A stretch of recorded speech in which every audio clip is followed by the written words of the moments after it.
Is it veganism? Is it Ozempic? Or is it just plain an eating disorder? There's a lot of talk going around about Ariana Grande, as well as some other woman. I don't really know who she is, but she also has been a Swiss politician, right? So she's been making the rounds as well. So before I really kind of dive into this, I want to share that I think that it is so much more than it's so much more than just under eating, right? Veganism, actually, you can tell what a vegan looks like compared to another person. And long-term veganism especially has a lot of negative repercussions. People can sustain veganism for a certain amount of time, but then as they continue it and their body starts depleting of the nutrients that it formerly had from eggs, dairy, especially meat, once those all start depleting, then it's like the rapid deterioration begins. Now, first off, this isn't to shame any of these people. I sincerely hope the best for them, but it is to talk about the harms of veganism and whatever is going on here. So as you can see, Ariana Grande here looking completely unrecognizable at the BAFTAs. So this was her before. Granted, she was still vegan at this time. Those who know that she's at least said she was vegan for a long time now. And this is why, when people first start vegan, like they might not have any issues or they might be fine for years. But then, like I said, those nutrients that they start missing out on after a prolonged amount of time will catch up. So here, especially when you're doing veganism as you're in your youth and you're young, because then it's like, oh yeah, of course you can sustain, but as you start to get older, it's going to be a lot more difficult. I mean, just look at how teenagers eat, for example, and they can still look great because they're super active. They also, they can live off of pure junk food, right? But then when you get older, it's like, okay, wait a minute, this is all going to catch up in some way or another. But right, so we see that, and then we see what's going on here. I mean, this is just sad. She is definitely not on a good path here, and she's definitely got to clean up her nutrition if she wants to even just, I would say, survive. People can survive looking like this for a lot longer than we think. Look at Eugenia Cooney, right? So it can happen, but it's just not a good quality of life. So also, I don't know what her makeup artist is doing with her eyebrows. See how she has normal eyebrows here? And then like that is just making this so much worse. And like, I don't want to nitpick her and her style or anything like that. I don't like to nitpick people. And I do hope and pray that she finds Jesus and that she will heal from this that she's going through, because this could be such a number of issues. There's also Ozempic that's going crazy. And I am so vehemently against Ozempic as a weight loss tool. And I'll kind of go over that in a minute. If you don't know, I'm very passionate about nutrition. Was going to be a nutritionist, but continued down this content creation path instead. But also, look, here we have a Swiss politician. She wants to ban X. Look at how she looked, beautiful and healthy. And then this is just complete deterioration right now. And she is a vegan. She is a vegan from what I've read, to my knowledge.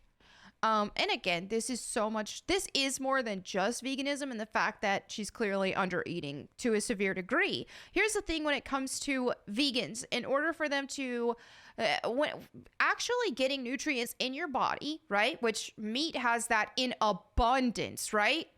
You have to, as a vegan, where it's not as bioavailable, especially things like protein, is not as bioavailable in plants.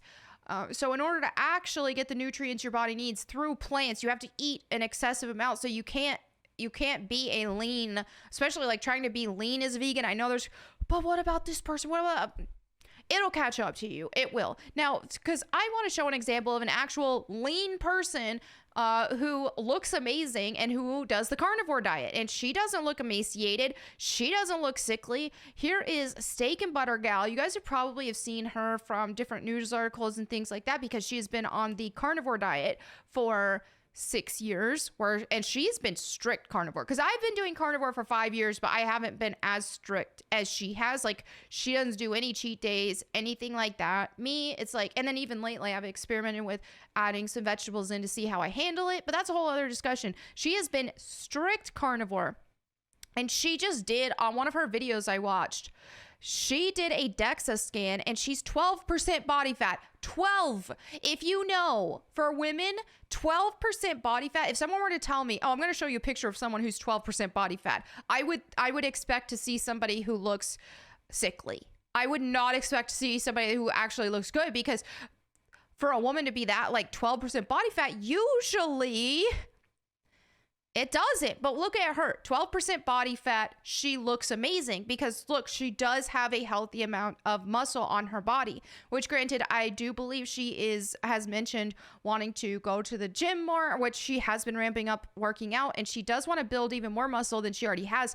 But look, you know, obviously she's very lean, but she doesn't look sickly. She still has a healthy amount of muscle and she looks fantastic. 12% body fat, extremely low for a woman, but it's still healthy in her case. So this is just wonderful. I mean, look at that. And you know, here's the difference. This is the difference between a woman, or obviously this would apply to men as well, but this is the difference between somebody who is lean, eating healthy, and getting the nutrients their body needs. And let's be real, with animal foods, they are more bioavailable. I'm not saying that everybody has to do carnivore or anything like that. You can still eat some plants and stuff, but you should be making meat and or dairy or fish or whatever.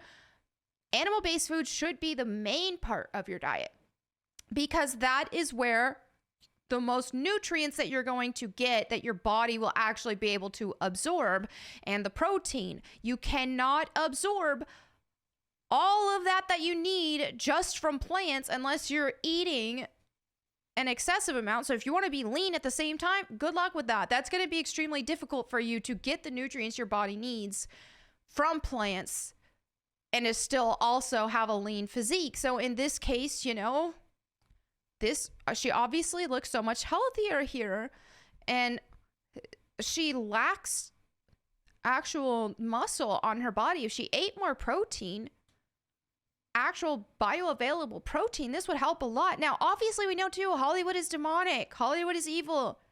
So there could be so many more things at play here. And this is also why I kind of speak out against Ozempic as a weight loss method as well. Now, a lot of people, they just want to say, hey, it doesn't matter what you eat, calories in versus calories out. And while, yes, to actually reach a certain number on the scale, then yeah, you can just do calories in versus calories out. But this is why it's so much more important to actually manage what you're eating and the nutrients that your body is receiving than just simply counting calories. Because if you're only counting calories but you're eating junk food, and same with like Ozempic, that's how Ozempic works.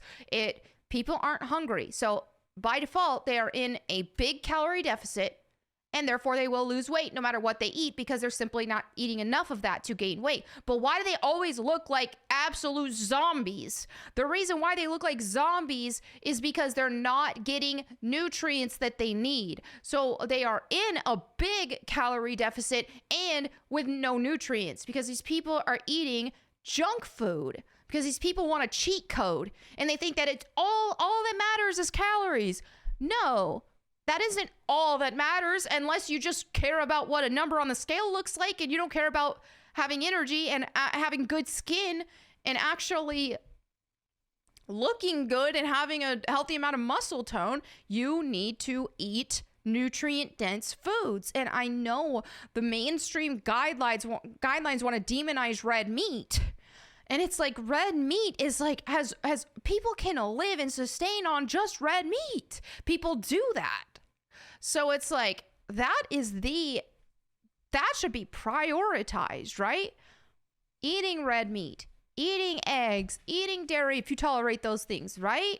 But to say that's the difference between meat and vegetables. There are no vegetables that are nutrient that are complete in the nutrients that you need, and that are complete in the protein you need and the nutrients, all that. But beef, you can sustain on it, you can live on it. So again, this isn't me telling everybody to go carnivore, but a lot of people have healed their health issues going carnivore, and then they might want to venture off and do more. Like, look at myself. You know, I have endometriosis, and it's pretty debilitating. So that's why I even started carnivore in the first place 5 years ago. Well, guess what? That after a couple of hormonal cycles, female cycles, I felt so much better, because endometriosis is like triggered a lot by inflammatory foods. So whenever I just was eating meat, eggs, dairy, I wasn't eating inflammatory foods anymore. And for the first time since puberty, I suddenly felt relief and I felt great. And that's why I've stuck with it. But now that I found, okay, this is mostly an inflammation thing. Now, if I want to add in some vegetables, lately I've not had any issues in doing so. So unless I get another flare up, hey, I might go ahead and eat some vegetables. They'll never be the main part of my diet. Like, my main nutrition sources, the main part of all my meals will be meat or eggs. And I do like dairy, so I eat some dairy. But hey, it is what it is. And there might be some people have been vegan for this long, or I'm telling you, as I've never seen a long-term vegan, a strict long-term vegan who has not deteriorated. I haven't. So, yeah. That is what it is. There you have it for this video. Let me know what you guys think in the comments below. Thank you all so much for hanging out with me today. And as always, if you want me to read the Bible to you, you can check out my Bible channel at Bible Time with Melanie Mack. Thank you all again. I'll catch you next time. And in the meantime, go boom.